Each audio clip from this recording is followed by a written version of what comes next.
Today we got the home gym arm day. So a lot of these movements here can be kind of makeshift. The first movement we're jumping into is this bicep focused pull up. Now we're using a compound movement here because most of the time when you train your arms, there will not be like a compound movement in that routine.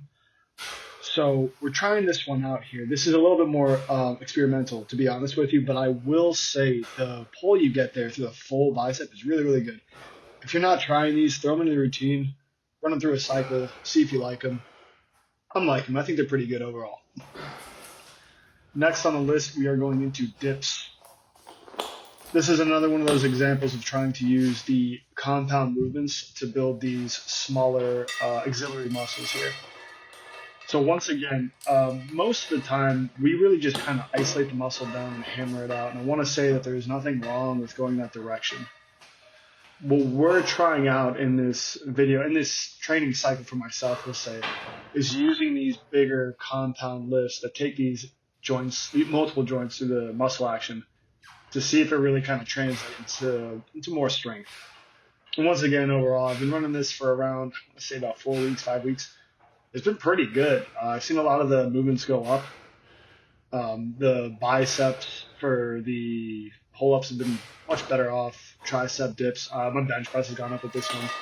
So a good carryover. Moving into the hammer curls, this is an angle you cannot miss. I always say you should always do the hammer curls in your routine.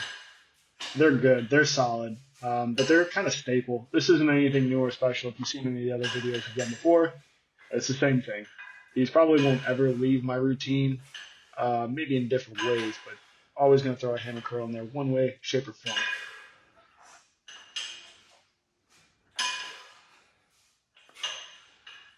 It's important to note here as we go through into the next movement, which you'll see here momentarily. This is a superset. The first two movements with the bicep pull-ups and the dips, those were not supersets. You're more than welcome to try, but I mean, it's tough. I've kind of tried to throw it in myself. It's very hard. So we have the barbell overhead tricep extension. This is not one of my favorite movements. Let me be clear on this one.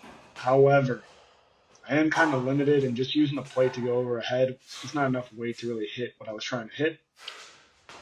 Not the best angle. If you're watching this video, you're going to see that I'm really looking for that big tricep pull there at the very, very bottom. Really trying to feel it open all the way up, get a nice full extension. There's a little more movement than I would normally like in this exercise. It's pretty tough when you get down. It does work, though. You'll still feel it in your triceps really, really well. You just got to pay close attention because you don't want to turn it into an overhead press. Pulling the elbows a little more close to the front of the body is a really good way to kind of assist that stretch there. From here, we're doing standard bicep curls. Now, this next exercise grouping is once again a superset. So what I'm doing here is the standard like wrist twist curl going all the way up, just squeezing the bicep here a lot. There's a lot of mind-body connection going on here. I'm not using a ton of weight.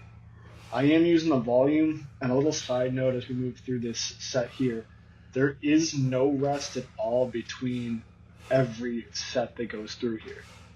I mean, in the sense of we do our bicep curls, you will see momentarily there's going to be a tape press coming up. With the tape press right after that, you go straight back into the bicep curls with zero rest. Okay? You do usually have to drop the weight down. It's kind of like a failure set, kind of like a pyramid almost, but not exactly the case because, like I said, we're not resting at all. So here's our tape press.